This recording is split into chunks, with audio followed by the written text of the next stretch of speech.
¿Cómo andan? Muy bien. Una buena noche a todos, que Dios los bendiga mucho. Estamos muy felices porque ustedes ha llegado, ustedes nos siguen acompañando acá en esta semana de conocimiento del santuario. Les quiero comentar algo que vamos a hacer mañana. Hoy nosotros vamos a terminar de estudiar el principal, el clímax del servicio del santuario, que es el Yom Kippur. Otras reglas, me dice, saca eso del bolsillo. Y mañana, yo sé que en esta semana, seguramente han quedado muchas dudas de algunas cosas, ¿no? Entonces, seguramente ustedes tienen anotado, yo vi muchas manos rápidas ahí con virome, anotando un montón, y yo creo que en algunos momentos miraba la cara de ustedes y me parecía que decían, ¿qué dice? ¿Qué? No era solo sacrificar y etcétera. Bueno, mañana lo que vamos a hacer es así. Vamos a tener un culto diferente. Vamos a tener una participación bastante distinta. Vamos a hacer preguntas y respuestas. Entonces vamos a tener una programación especial en que ustedes van a poder preguntar del tema del santuario y nosotros vamos a tratar de estudiar la Biblia, contestar sobre el tema del santuario que hemos estudiado esta semana. ¿Les parece? Mañana. Pero según lo que he entendido, tenemos hasta las 9, así que anoten sus preguntas para que tengamos así que sea bastante rápido, ¿no? Y no que por ahí hace una pregunta que yo voy a tener que ir a buscar allá en la tradición judía, y tardar una hora para contestar. Así que tengan misericordia de mí, por favor. Por favor. ¿Sí? Es el tema de hoy. Digamos que en el tema del santuario, es el clímax del servicio del santuario. No solamente porque es y nosotros, como yo les dije, nosotros somos muy egocéntricos, ¿no es cierto? Somos egoístas. Porque siempre decimos que el día de la expiación es el día del perdón. Porque nos gusta, queremos ser perdonados, porque Dios es amor, por supuesto. Pero hoy nosotros vamos a entender algunas otras características del día de la expiación que lo hacen algo distinto de la comprensión cristiana del Yom Kippur, Yom HaKurim, día de cubrir. Kippur viene del verbo hebreo que quiere decir, que es kafar, que quiere decir cubrir, quiere decir encerrar. ¿Y qué tiene eso que ver con perdón? ¿Qué tiene que ver con perdón? Vamos a tratar de estudiar eso. Es tan importante que el centro, abran la Biblia conmigo, por favor, en el libro de Levítico, ustedes lo conocen, en el libro de Levítico capítulo 16. Capítulo 16. El libro de Levítico, es que en hebreo no se llama Levítico. Es interesante, los nombres de la Biblia, los nombres de los libros en la Biblia no tienen nada que ver en el hebreo no tiene nada que ver con los nombres que tenemos en nuestras Biblias. Génesis quiere decir en el principio. La primera palabra, Bereshit, quiere decir en el comienzo. Éxodos no se llama Éxodos en hebreo, se llama, estos son los nombres. Shemot, el Shemot. Levítico quiere decir Yamó, que es el nombre original, Vaikra, y Yamó. Y números, que una vez yo escuché un jefe nuestro ahí decir, él dijo en la Universidad de Teología, dijo, a Dios le gustan tanto los números que puso un libro en la Biblia que se llama Números. Pero ahí yo, en esa época más terrible que soy hoy, no soy políticamente correcto, levanté la mano en el medio de los 400 pastores que había y yo le dije, mira pastor, pero el nombre del libro no es Números, en hebreo es Bamidbar, en el desierto. Y era mi profesor, cuando él quedó así, ¿y qué dijo? Cuando yo estaba saliendo, aparece el inspector del colegio y dice, el pastor quiere hablar con vos. Pasé por mi día de la expiación. Él me dijo, ¿estás aprobado? Ah, sí, ¿por qué? ¿Por qué no te quieren entonces? Yo aprendí después de eso que me tengo que a veces quedar callado. El nombre del libro no es Números. Números es el nombre que está en la Septuaginta, en el libro griego. Pero el nombre del libro es en el desierto, porque la primera palabra de Números es en el desierto, dijo Dios. En el desierto. Y el nombre de Deuteronomio, que quiere decir repetición de la ley, es Devarim, palabras en hebreo, que es una repetición de la ley, una repetición. El libro de Deuteronomio es toda una repetición de un montón de instrucciones de Moisés y es el discurso de despedida de Moisés también. Son curiosidades de la Biblia. Y el libro de Vaikra, Levíticos, él es el libro central de la Torá, del Pentateuco, central. Y dentro del libro que está, él se divide en dos partes. Está dividido en dos partes. Del capítulo 1 al capítulo 15 se llama Libro de la Purificación. Libro de la Purificación. Quiere decir que nos da instrucciones de cómo ser purificado, encontrar perdón, de cómo recibir pureza, de cómo buscar pureza, cómo estar santo, cómo estar perdonado. En el capítulo 16 hay el día de la expiación, justo en el medio, el día sagrado especial de la expiación. Del capítulo 17 hasta el final del Levítico, nosotros tenemos el libro de la santidad. ¿Por qué? Porque el capítulo del 1 al 15 viene diciendo, mira, si pecas, vas a venir al santuario, ¿se acuerdan? Cuando peques, vas a venir al santuario, vas a buscar al sacerdote del santuario, ofrecer sacrificio de un sustituto, de un sangre sustituto. Vas a pasar para el lugar santo, donde todos los días sus pecados van a ser echados, van a ser entrados al santuario, transferidos al santuario, y van a estar ahí en las cortinas, en la cortina. Todos los días va a ser el mismo ritual, la mañana y la tarde, la mañana y la tarde. Todos los días va a haber eso, buscando perdón del pecado. ¿Qué es el perdón del pecado en la mentalidad hebrea? Es la transferencia del pecado desde el pecador para el santuario. El perdón del pecado no es extinguir el pecado, eliminar el pecado de la vida de él en este momento. Qué cosa impresionante, ¿no?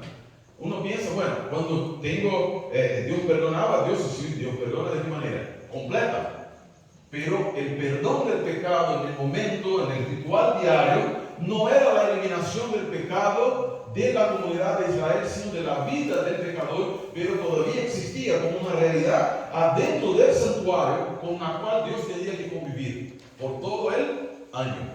Por todo el año.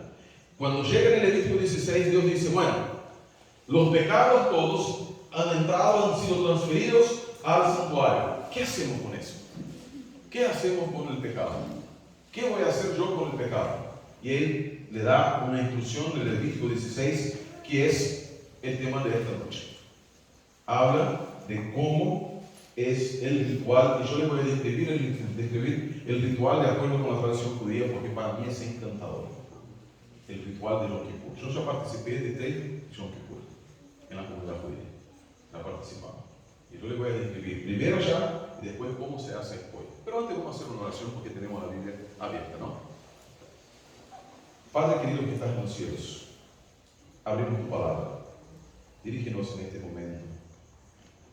Yo particularmente te agradezco mucho porque ya no me duele mucho la cabeza, porque estoy mucho mejor y porque hoy puedo con alegría hablar con entusiasmo de tu santuario. En el nombre de nuestro Señor Jesús, dirígenos. Amén. Amén. Levítico 16. Abra la Biblia en el libro de Levítico 16. Dice así. Y le voy a pedir un favor. Dejé para allá con el final acá. Usted, la Biblia de ustedes siempre tiene, la primera palabra de Levítico 16, cuando usted la lee, a mí me hace piel de gallina. La primera palabra. Ese, ¿por qué?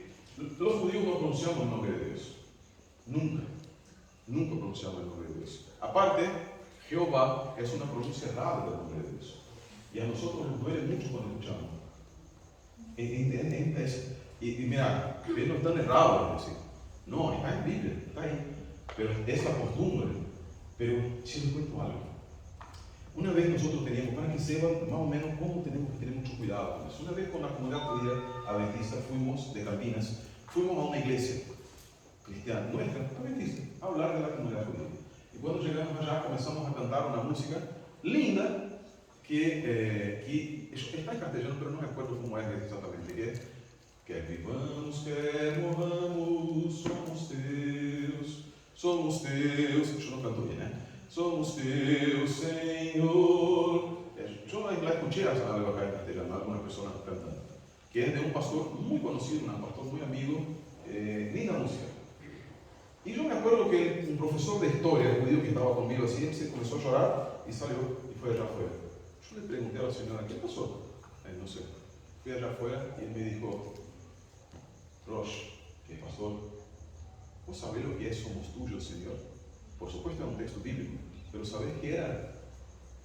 Era usado en la Quinta Cruzada, como en la época de las persecuciones, cuando venían y decían, somos tuyos, Señor, si vivimos o morimos, mientras mataban a los judíos, allá en Jerusalén.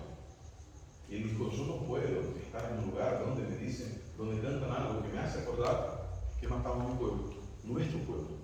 El judío no es para nosotros, y yo me acuerdo de una experiencia bien personal, muy personal, que es cuando, no sé si ustedes acuerdan el libro, la película esa, la lista de Schindler, ¿no? Nosotros lo habíamos mirado antes, con Olmi, habíamos mirado, pero una vez cuando nosotros estábamos ya en el ministerio judío, redescubriendo las raíces judías nuestras, comenzamos a escuchar, pero yo no paré de llorar en toda la película, no pude parar de llorar. Y cuando comenzaba el Kadish,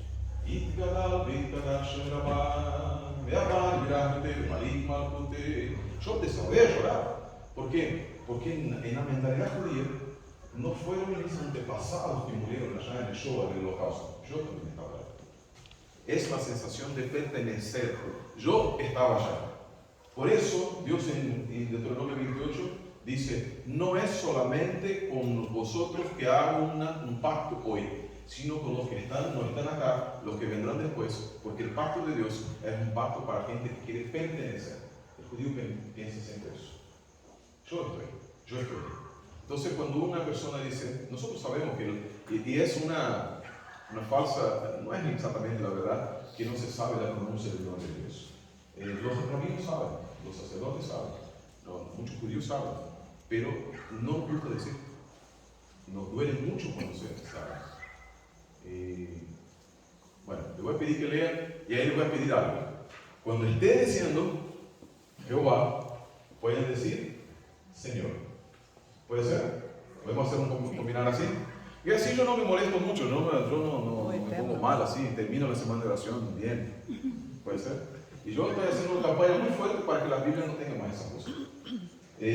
La Biblia católica tiene la pronuncia casi correcta del nombre de Dios.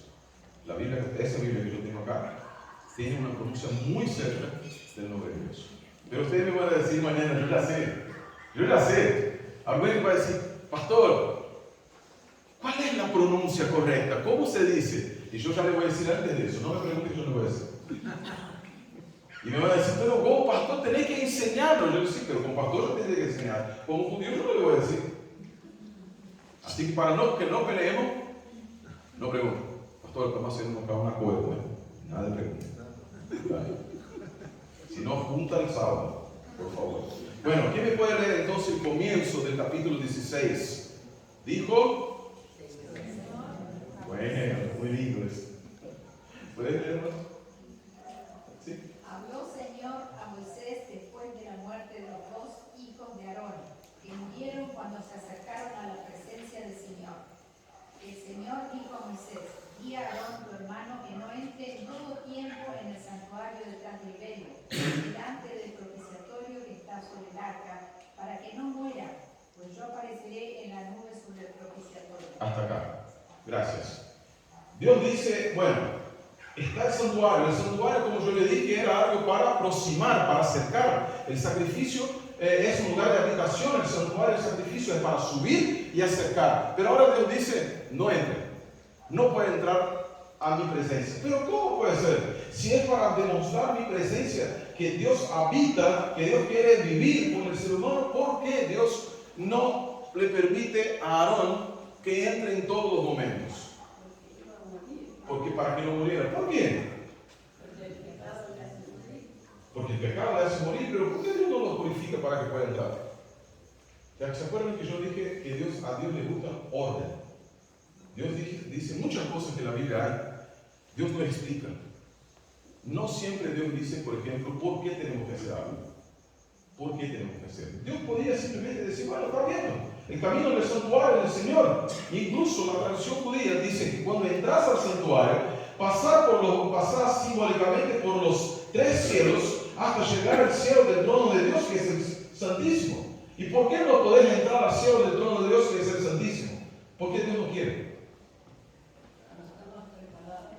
Porque Dios no quiere. ¿Sí? Es simplemente porque Dios muchas veces simplemente le está diciendo, cuando quieran entrar, cuando ustedes van a entrar, cuando yo quiera. Simplemente porque es la voluntad de Dios. Dios dice, hasta acá pueden ir. Para allá no. Para allá no. Les voy a comentar porque, por ejemplo, nosotros tenemos una costumbre griega de muchas veces cuestionar, preguntar por qué y querer explicaciones para las cosas, y Dios muchas veces no nos da explicación. Y tenemos muchas veces, ¿no? Por ejemplo, Levítico 11, nosotros nos gusta siempre decir que ¿por qué no comemos carne de cerdo? Porque está en Levítico 11, ¿no es cierto? ¿Es así o no? Está en Levítico 11, porque es inmunda, ¿no es cierto? Y ahí decimos, y ahí la gente dice, ¿por qué no comen? Porque es inmunda. ¿Y dónde está escrito eso? En Levítico 11. ¿Y por qué Dios dice que es inmunda? Y ahí nosotros decimos algo, porque nos hace mal a la salud. Hermano, no tiene nada que ver con la salud. El motivo, la motivación, tiene dos objetivos también. Pero ¿sabes por cuál es el tema? Es porque Dios quiso así. Porque es un orden de Dios. En hebreo hay una expresión que es jucat. Jucat son mandamientos de Dios para los cuales Dios no da ninguna explicación. Simplemente dice, haga. Y ahí el resultado es salud, es paz, es santificación, etc. Pero Dios no tiene obligación de andar diciendo todo lo que tiene que hacer. Nosotros nos gusta preguntar y preguntar y preguntar. El judío puede preguntar por qué no come carne de cerdo, porque está en el Levítico 11. ¿Y por qué está allá? No sé. Pero no le preguntaba a Dios, yo no. El Señor creador del universo, dijo que no es para comer. Que no es para comer. Y listo. Para mí es suficiente. Yo no estoy preocupado con lo que dice la ciencia, que eso, que el otro, que para demostrar, etc. No. Yo simplemente hago porque mi Dios mandó. ¿Por qué Aarón no debía entrar? Porque Dios mandó. Simplemente eso. ¿Aarón estaba preparado para entrar? Aarón estaba preparado para entrar. Porque Dios le da un montón de instrucciones. Y Aarón era el sumo sacerdote. Supuestamente, como sumo sacerdote, él vivía en profunda santidad todo el tiempo. ¿Por qué? Porque él tenía que vivir en profunda santidad por una razón. Él, cuando estaba con la túnica sacerdotal, la azul, con los pectorales, con las piedras, era el representante de Dios delante del pueblo. O sea, tenía que vivir en profunda santidad. ¿Se acuerdan que él tenía una corona? ¿Qué estaba escrito en la corona de él? Santidad al Señor.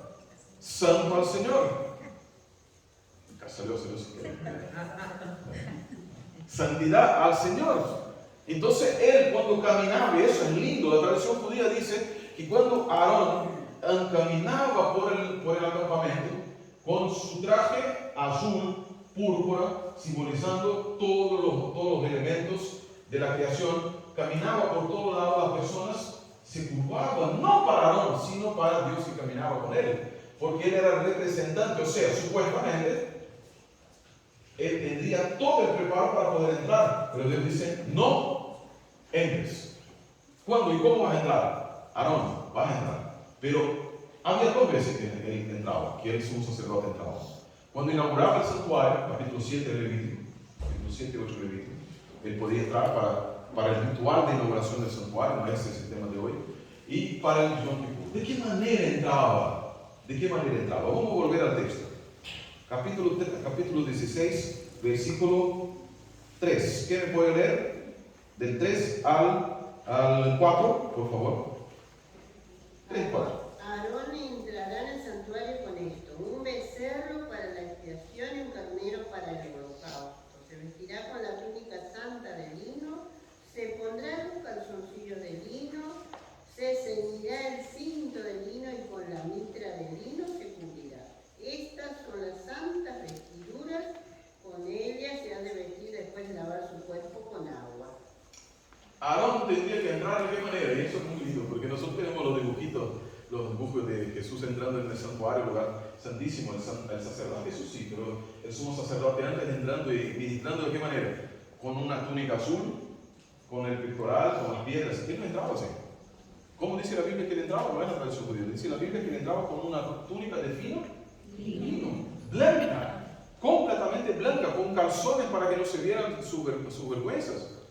Y así era. Tenía que entrar. Cuando él estaba en su trabajo de todos los días, él tenía que representar a Dios, la gloria de Dios, con la túnica, con la majestad de Dios, con su corona, con las piedras, con el éfod, con todo. Pero cuando él iba delante de Dios en el santuario, ¿cómo tenía que entrar? Representando al pueblo. ¿Diferente del pueblo? No. Igual a cualquier uno de ellos. Les repito, si alguna vez han escuchado que había una soguita, no había. Nunca existió soguita ninguna. Nunca existió. Los rabinos se mueren de la risa cuando un cristiano dice eso. Así que no había ninguna soguita. Ni soguita, ni cadena, nada. Estaba, ya murió, sacado por la pierna, entraba, y hay una cosa que la hermana me preguntó hoy, había siempre, ya les explico, un segundo sumo sacerdote preparado, que era el hermano, se llama Sagán.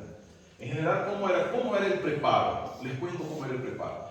Primer día del mes, según el Seder Abodá, es el orden de adoración, un libro que describe en mayores detalles todo lo que está en el Levítico 16. Un libro judío que describe exactamente cómo era todo el ritual. Tiene 200 páginas. Enorme. ¿Qué hacía? El primer día del mes tomaba, se despedía del sumo sacerdote, de su familia, oraba, despedía de su familia, de sus hijos, de todos sus padres, y iba un sumo sacerdote para un lugar, y el Sagán, que era el hermano de él, iba para otro lugar. Quedaban dos afuera. Por eso en la Biblia está Anás y Caifás, eran dos sumos sacerdotes, siempre había dos, era obligatorio, siempre tenía dos, siempre. Y él iba para un lugar lejos de su familia, no podía, su señora no le podía acercar ni para llevarle la comida, la comida era recibida de otros sacerdotes por 10 días. Por 7 días él estaba afuera orando, pidiendo perdón, los dos, uno en un lugar, el otro en el otro, y uno pedía perdón por sus pecados, pecado de su pueblo, pecado de su familia, y se preparaba, estaba preparando, acordándose también del siguiente. Y eso era algo muy importante. No solamente pedía perdón, pero por la intención de su corazón, pero estudiaba todo el ritual de vuelta, para no errar en nada, para no errar en el orden, porque tenía que entrar con una cuchara, salir, dejar la cuchara allá adentro y salir de la hora. Pero si entraba con la cuchara, ¿qué tenía que hacer acá? No era aceptado por Dios. Él tenía que entrar y saber exactamente la cantidad de veces que tenía que hacer para arriba, para abajo, para un costado y para el otro. Era un estudio que tenía que hacer del ritual para hacerlo exactamente como Dios había ordenado. Porque ¿qué le pasaría si no lo hiciera? Morir. Si su padre o su mamá se muriera en ese día, en los 10 días, él no podía ir. No podía. O él le pediría a Dios, poner que era el hijo más grande, que era el hijo más grande del primogénito, le pediría a Dios permiso para ir y él no participaría del Yom Kippur. El hermano de él tenía que hacer. Él quedaría como uno del pueblo. Pero él en general no iba para sepelio ni nada. Él hacía su trabajo. Decoraba todo el ritual, estudiaba, repetía, hacía ayuno, y el ayuno, y yo le dice ayuno así, el ayuno es un ayuno distinto, es un ayuno de 25 horas, en el día de la expiación. En el día de la expiación, ya llegó eso. Él hacía ayuno y ayuno, pero con 3 días antes del 10º día, del séptimo mes, él se mudaba para adentro del santuario. Adentro. Y para ir para allá, los sacerdotes, dice el Seder Abodá, los sacerdotes tiraban flores para que él no tocara su pie en el polvo. Para que no tocara su pie en el polvo. Nadie se acercaba del pueblo, nadie le hablaba. Él iba para entrar al santuario, entraba ya y hacía ayuno. Algunos sacerdotes comenzaron a hacer ayuno y 3 días no comían nada. ¿Se acuerdan que Esther hizo ayuno de 3 días? Los sacerdotes, los sumos sacerdotes hacían también. Nada comían porque tenían que estar en paz con Dios y plenamente seguros de su ritual. Entraba y comenzaba el periodo más importante para ellos.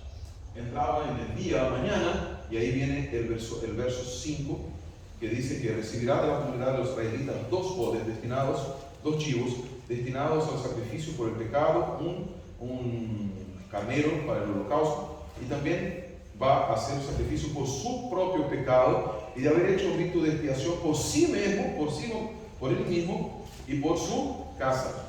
Este día que comenzar, la primera cosa que tenía que hacer, es un principio de la oración. No vaya a pedir a Dios interceder delante de Dios por una persona, se no haya intercedido por sí mismo antes. El sumo sacerdote tenía que pedir delante de Dios perdón por todos sus pecados. Tenía que pedir perdón a Dios por todas sus fallas. Tenía que pedir perdón a Dios porque en algún momento puede ser que a su mente, ¿se acuerdan que yo le hablé del Kavaná? La intención, su intención no estaba en el Yom Kippur los 10 días anteriores. Y él podía morirse esta base. Entonces él hacía un sacrificio por sí. ¿Por qué más? Por su casa. Y muchas veces nosotros nos olvidamos en el mundo moderno cuando la gente no presta atención al ritual del santuario, como en la iglesia mucha gente presta atención en eso. Nosotros queremos entrar a la presencia de Dios como si Dios tuviera la obligación de recibirnos. El sumo sacerdote comenzaba el proceso pidiendo perdón por sus pecados, y cuando tomaba el incensario, y ya vamos a andar un poquito más adelante, él hacía el sacrificio. El primer sacrificio que hacía, él tomaba una cuchara con incienso, agarraba con brasa, tomaba la brasa de allá del incienso, de acá del altar, tomaba el sacrificio, entraba, pasaba, pero antes de hacer eso se bañaba, sacaba toda la ropa sacerdotal, ponía el lino fino, entraba con una cuchara en una mano, con sangre en la otra, agarraba la cuchara, ponía sobre el altar de ese lado, agarraba brasa, ponía sobre el incensario, y fíjense lo que hacía. Voy acá. Él ponía, para entrar la primera vez, y él entraba y salía varias veces, él ponía su mano adentro, él no entraba. Él ponía primero su mano adentro y él decía, Baruch atah Adonai Eloheinu melech haolam asher kishanu mitzvotav vetzivanu letahor bayom hakippur. ¿Entendieron todo? Sí. Bueno, ahí. Bendecido sea el Señor, nuestro Dios, que nos ha santificado con sus mandamientos y nos ordenaste purificarnos en el Yom Kippur. Y él decía, Padre Celestial, pido perdón por mis pecados, que yo, mi familia, mis hijos, mis generaciones y su pueblo sean dignos y que yo pueda entrar y vivir en tu presencia, El sumo sacerdote entraba solamente cuando sentía que de adentro venía una brisa suave que le decía, era como le dijera, pasad. Él no ponía la mano. Y aún así, él nunca miraba hacia arriba. Él miraba siempre al propiciatorio, que acá está la tapa. Él todo el tiempo estaba mirando, nunca le miraba a la presencia visible de Dios. Porque tenía seguro, y era un hombre santo. Ponía la mano, después ponía el pie, después ponía la cabeza, y todo el tiempo estaba mirando al propiciatorio. Si él estuviera a la tapa, mientras miraba la tapa que representa la sangre y el sacrificio de Jesús, del Mesías, mientras ahí mirase, él podía vivir. Pero si se sacara, si en algún momento su orgullo por ser el sumo sacerdote, su orgullo por ser representante del pueblo, lo hiciera mirar a Dios, ¿qué le pasaría? Sin sombra. Y se iba a morir. Pueden pensar la sensación que ese hombre que tocaba y sentía, él entraba y sentía el calor de la presencia de Dios, la luz de Dios. Miraba hacia abajo, pero así mismo se llenaba de la luz, no la luz del candelabro, sino la luz de la misma presencia gloriosa de Dios en su santuario. Puede pensar lo que le pasaba en la mente de ese hombre. Este era abogado. Dice que en la mente de él simplemente pasaba una palabra todo el tiempo. ¿Sabe cuál era? Perdón, Señor. Perdón. Perdón. Perdón. Perdona a mi pueblo. Porque si yo no soy perdonado, yo no puedo estar en su presencia. Cuando él terminaba, hacía 7 veces poner el incenso adentro y volvía, salía, y cuando él salía de allá, y la gente todo en silencio. No se escuchaba una palabra en todo el campamento. No se escuchaba nada. Estaba todo en profundo silencio. Hasta que él salía la primera vez. Y él salía la primera vez, agarraba la cuchara que había puesto y no salía. Y acá un otro punto importante. ¿Cómo salimos nosotros acá de la iglesia muchas veces? Nosotros salimos de la iglesia, che, hermano, ¿qué vamos a hacer acá mañana? No, La iglesia no es un templo, así estamos haciendo. ¿Sabe cómo estamos en la presencia de Dios? ¿Sabe cómo salía ese sumo sacerdote? Estaba allá adentro, mirando hacia abajo, salía. Y todo el tiempo mirando hacia abajo, aun cuando la cortina se cerraba, el velo se cerraba, agarraba su cuchara y salía hasta el primer velo, salía mirando, nunca dando de espaldas a Dios. Y eso es una costumbre judía hasta el día de hoy. Cuando nosotros estamos adelante de la Torah, estamos adelante de un culto, nosotros ponemos el talit, estamos haciendo, y cuando termina, está la Torah, está el púlpito, está todo, nosotros salimos, damos un paso hacia atrás, así, y quedamos así, y después damos 3, 4 pasos, ahí nos damos vuelta. Nunca le damos de espalda a Dios. En una comunidad judía, sea la ortodoxa, sea la adventista, sea la de hebreo-cristiano, que son católicos, y etc. ¿Sabe qué pasa? La Torah pasa por la comunidad. Ustedes nunca, no sé si tuvieron oportunidad de estar en la comunidad judía, nunca tuvieron. Cuando la Torah sale, se abre el arón, que es el arca sagrada, sale, se saca la Torah, el rollo, que por ejemplo el nuestro de San Pablo es de 1860 y algo, uno de San Pablo. El otro es de 1920, son dos. Y cuando sale, la gente toda aplaude, se canta una música muy linda, que es Kimicción del Torah, que es el libro de Isaías 52, y ahí va caminando y nadie queda de espaldas para la Torah. Mientras se va para allá, mientras está allí, toda la comunidad se da vuelta. Es un respeto, una reverencia que no está solamente en el silencio, pero en saber el momento que uno tiene que estar alegre y el momento que uno tiene que estar silencioso. El sumo sacerdote sabía, y él salía mirando a la presencia de Dios, nunca dando espaldas. Cuando él salía, se daba vuelta, cuando llegaba al primer velo, se daba vuelta, y ahí venían la gente, lo respiraba. No murió. Él se ponía la ropa, sumo sacerdotal, salía y bendecía al pueblo. Comenzaba ahí la otra parte del ritual, que era la transferencia. Ahora, ¿por qué? Porque esa primera parte era, él iba allá adentro para buscar los pecados y transferirlos hacia el azazel, el macho cabrío. Se llama azazel en hebreo, el azazel, para transferirlo. Y ese para transferirlo era para enviárselo al desierto. Azazel en hebreo es el nombre de un demonio. Es el nombre de un demonio. Mucha gente dice, no, ese chico también, el macho cabrío, era un símbolo de Jesús. No, no era símbolo de Jesús. Porque Azazel en hebreo es el nombre de un demonio. Es el nombre de un demonio que en el capítulo 17 está hablando de los demonios que tienen forma de chivo, de bote. ¿Cómo es? Chivo. Ese posee. ¿Cómo? Carnero. Es más para un macho cabrío. Es una cabra. Más así, gracias. más para macho cabrío. Y ese era un símbolo de un demonio que en la tradición judía es el padre de todos los demonios, ¿no? Es el padre de todos los demonios. Según la tradición judía, Azazel, Adán tuvo una primera, voy a cambiar una frase, no es la tradición judía, es la leyenda, una leyenda judía, porque eso no se tiene que creer.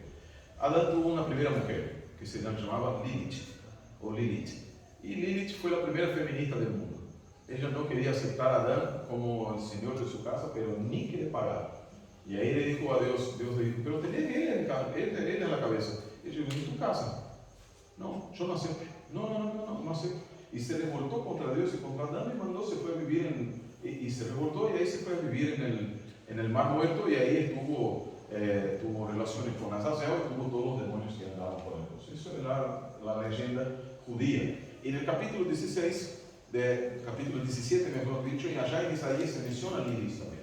Isaías 43, se menciona Lilith también, un demonio de la noche, uno de los demonios de la noche, porque Lilith es una palabra en hebreo que quiere decir de la noche.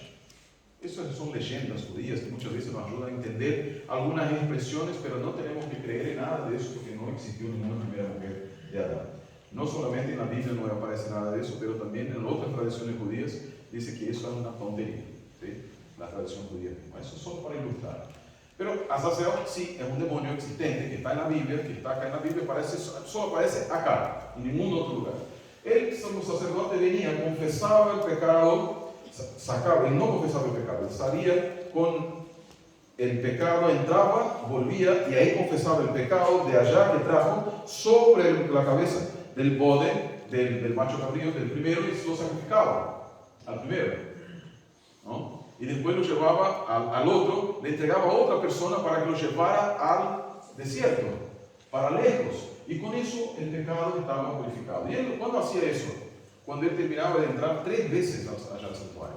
Él salía, bendecía al pueblo, volvía, y impresionante. Él, cuando iba a entrar de vuelta, sacaba toda la ropa, se bañaba una vez más, agarraba brasas del altar, entraba una vez más, se acercaba del segundo velo, ponía la mano, pedía perdón por sus pecados, pedía perdón una vez más, que fuera digno, entraba una vez, hacía otra vez todo el ritual ahí adentro, volvía, salía de espaldas, así, caminando hacia atrás, y hacía otra vez, iba allá afuera y bendecía al pueblo. Y hacía eso 3 veces. En la última vez, él salía, agarraba la cuchara que había dejado con ceniza, con brasa, y llevaba afuera, y entonces se declaraba terminado el Yom Kippur. Declaraba, y eso no son detalles que están en la Biblia, están en el Seder Abadán, dice eso. Cuando él salía, él pronunciaba por una única vez el nombre de Dios.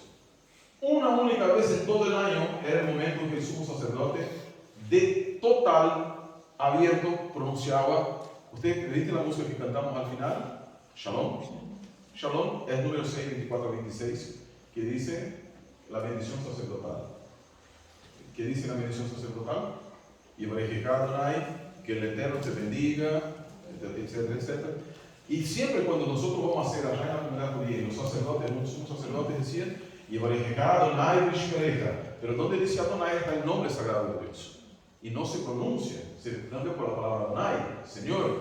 Pero cuando llega la última vez, a la tarde del Yom Kippur, como última oportunidad para que la persona se arrepienta y entre al tribunal celestial, no para ser juzgado, pero para ser perdonado, el sumo sacerdote hacía, iba a despegar el nombre de Dios, y es impresionante. ¿Sabe qué pasaba? En este momento, según la tradición de la boda, del santuario salía la Shekinah. ¿Y qué hacía la Shekinah? ¿Qué es la Shekinah? ¿Usted sabía que Shekinah no aparece en la Biblia? No hay la palabra Shekinah en la Biblia en ningún lugar. No hay la palabra Shekinah. Lo que hay es la presencia de Dios, por supuesto. Pero no, la palabra Shekinah es una palabra de la tradición judía, del Talmud posterior. Pero ¿qué era el Shekinah? El Shekinah era cuando el sacerdote hacía, miren qué poderosísimo que era. Estaba todo el pueblo, él venía hasta la puerta del santuario, del tabernáculo, estaba todo el pueblo, él estaba esperando y él decía, y Abarejejá Adonai, pero no con Adonai, sino con el nombre de Dios. Y en la última vez, cuando él decía, son 3 veces, Adonai, Vishnureja, Adonai, Parabeleja, Vikuneja, Isa Adonai, ese Isa quiere decir salir. Y en el momento cuando él decía, Isa Adonai, Parabeleja, Vea Sembleja Shalom, que quiere decir que el Eterno hacia ti ergue el rostro y te llena el corazón de paz. Cuando él decía, Yese Adonai, Parabeleja, Vea Sem, en el momento que pronunciaba el nombre de Dios, cuenta la historia judía, la tradición judía, cuenta el libro que salía de adentro del santuario, una luz que pasaba, que era la Shekinah, que pasaba por todo el tabernáculo, por todo el campamento.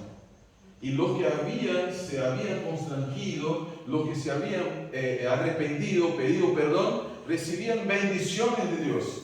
Y los que no habían hecho así, eran inmediatamente fulminados, muertos, destruidos con la presencia de Dios. Por eso, tenemos en Brasil una música que es yo quiero recibir a su Shekinah. Yo le dije una vez al hijo del autor de esa canción, le dije, ¿vos sabés lo que es la Shekinah? Y él, hebraísta, un tipo que estudia bastante judeo, mira si yo sé, yo le dije a mi papá, yo dije, mira, no sé, eso de recibir su Shekinah, hay que estar preparado para eso, hay que estar muy preparado. ¿Por qué? Porque la Shekinah es la presencia separadora de Dios. Separa el puro del impuro, el justo del injusto, el limpio del impío. ¿Qué es lo que dice allá en Apocalipsis que va a ser Jesús como último momento cuando salga del santuario celestial? Sigue el justo haciendo justicia. Sigue el sucio ensuciándose más. Porque era así. Era así. El Yom Kippur no era un día de juicio. ¿Cómo así? Ahora hablaste que era de juicio. No. El Yom Kippur era el día que terminaba el juicio. El juicio, la verdad, comenzaba el primer día del mes de Tishrei, del 7º mes. El primer día la tradición judía dice que Dios baja de su trono. Dios sale de su trono. Él abre los libros de juicio. Abre todos los libros que están allá en Zacarías, los libros memoriales de Dios. Él le abre los libros y dice, bueno, acá Sergio dijo que era mi hijo. Vamos a ver, el año pasado le pidió perdón por eso, papá, pero bueno, ese pecado fue transferido al santuario, etc. Aquí. Vamos a ver cómo son las intenciones de su corazón en estos próximos 10 días. Y hay una expresión que los ojos son las ventanas del alma, que es una expresión judía, porque dice la tradición judía que Dios baja y camina entre todos los que buscaron su nombre en ese mes, en todo el año, y por 10 días, llamados días terribles de arrepentimiento. Él mira directamente a los ojos para entrar al corazón, para saber si las intenciones al pedir perdón fue simplemente para poder pecar más o para poder vivir en santidad delante de Dios. En el día de Yom Kippur, Dios sube con todo decidido. Y Él va a cerrar el libro. Va a cerrar el libro. Y ahí en la oración, los rituales de Yom Kippur son rituales que son como para que pedir a Dios, Señor, dame una oportunidad más de perdón. Y Dios te da una oportunidad más de perdón. Por eso el ritual era tan largo, tan largo. Era como si Dios estuviera diciendo, mira, están por cerrar los portones de la gracia, las puertas de la gracia. Hijo, ponga su pecado de lado. Cuando el sacerdote salga la primera vez, sepa que yo estoy acá para perdonar. Cuando salga la segunda vez, sepa que yo todavía tengo más tiempo para darte de gracia. Cuando él salga la tercera vez, el sacerdote tenía que hacer algo que era como una última oportunidad. Él decía el Seder Abodá que el sacerdote tenía que tardar más para poner su ropa en la última oportunidad. Como que diciendo, los portales, y está escrito en el Seder Abodá, los portales de la gracia, los portales celestiales se están por cerrar. Oh tú, que estás en los cielos, oye nuestra oración. Y ustedes, decía el sumo sacerdote, que están en la tierra, oren para que el perdón venga sobre cada uno de ustedes.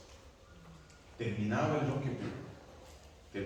Kippur, el pueblo con una sensación de perdón completo, absoluto. ¿Por qué? Porque de adentro del santuario, cuando la presencia de Dios paseaba por el campamento, limpiaba ahora los efectos del pecado que había anteriormente sido transferidos para el santuario. Él no existía más en la vida de las personas y no había más, tampoco existía adentro de la comunidad de Israel. Y así, la comunidad era santificada y el pueblo también era santo. Por eso la Biblia dice en Levítico 16, que es por el pueblo, por una creación, por el pueblo. ¿Y qué pasa después de eso? Levítico 17 adelante, que es cómo tenemos que mantener nuestra santidad alcanzada en el día de Yom Kippur. Si somos purificados por el ritual de Yom Kippur, del día de la expiación, ¿qué hacemos después de eso? No podemos volver a pecar. No podemos vivir una vez más en una vida de completo pecado. Yo participé, como dije, participamos, con Oli también participamos de varios Yom Kippur en la comunidad judía adventista. Hacemos ayuno de 25 horas. No tomamos agua, no comemos, no nos bañamos, no lavamos los dientes, no ponemos perfume, ni desodorante, no usamos ningún cinturón, no usamos ropa roja, usamos todo blanco, porque el blanco no es señal de pureza, es el juicio en la Biblia, es el juicio. Y nosotros estamos delante de Dios en un juicio. La primera vez que participé, yo me acuerdo muy bien, llegué allá y me decían, vamos a hacer juicio, vamos a hacer reunión dale, vamos. Y comenzamos la oración. Bueno, hay un momento que es de confesión de pecado. Y dice, tiene un montón de pecados, una listado así. Después dice, acá, en este momento, confese los pecados que no están descritos así. Y bueno, ¿cómo no? A por mayor. Perdonar todos mis pecados. No me acordaba de nada. Y ayuno. El día siguiente, yo ya estaba ahí y me acordé de eso. Al fin del día yo ya estaba pidiendo, por favor, espera un poquito más, ahí que tengo más algunos pecados que tengo acá que confesar. Es impresionante cómo nosotros nos vamos acordando. Y ahí me preguntan los judíos, muchas veces me preguntan, che, ¿y ustedes ayunan cuándo? Nosotros nunca. No nos gusta nada. La verdad no nos gusta bien. Pero él, Yom Kippur, no. Yom Kippur estamos en la presencia de Dios. Y cuando estamos en la presencia de Dios, no nos acordamos de comer y ni tenemos necesidades. Es impresionante, yo tengo diabetes. Y yo me acuerdo cuando estuve la primera vez, la preocupación era, ¿y qué voy a hacer? Y no sentí nada. Terminamos el día de Yom Kippur y la sensación de perdón es hermosa. Cuando se escucha el shofar, cuando se escucha la trompeta, al fin del día, nosotros allá en San Pablo tenemos así, la comunidad judía adventista está acá, hay una sinagoga acá arriba, otra acá, sí. Son 4 sinagogas junto con la comunidad judía, la sinagoga adventista. Y cuando comienza a tocar, toca una, después la otra, después la otra, después la otra, y enseguida toca un toque, un sonido fuerte de trompeta que marca el cierre del libro y que nosotros todos tenemos seguro que fuimos sellados para un año nuevo de paz, de amor, de perdón y de purificación. Por la gloria que salió del santuario, por la gloria que sale del santuario, no más el santuario de la tierra, sino hoy el santuario de los cielos. Que Dios bendiga a cada uno de ustedes y que nosotros sepamos que estamos viviendo hoy en pleno Yom Kippur celestial. Hasta 2300 tardes de mañana el santuario será purificado. El santuario comenzó a ser purificado en 1844 con el juicio de investigación, el Yom Kippur celestial, 22 de octubre de 1844. Estamos viviendo en un tiempo que nosotros bien haríamos en tener una vida más santificada, una vida más de acuerdo con la verdad y el ejemplo del pueblo que estaba afuera, sabiendo que como el sumo sacerdote que salía para bendecir al pueblo, Jesús también va a salir para bendecir al pueblo que lo espera. Esperemos en nuestro Señor. Amén.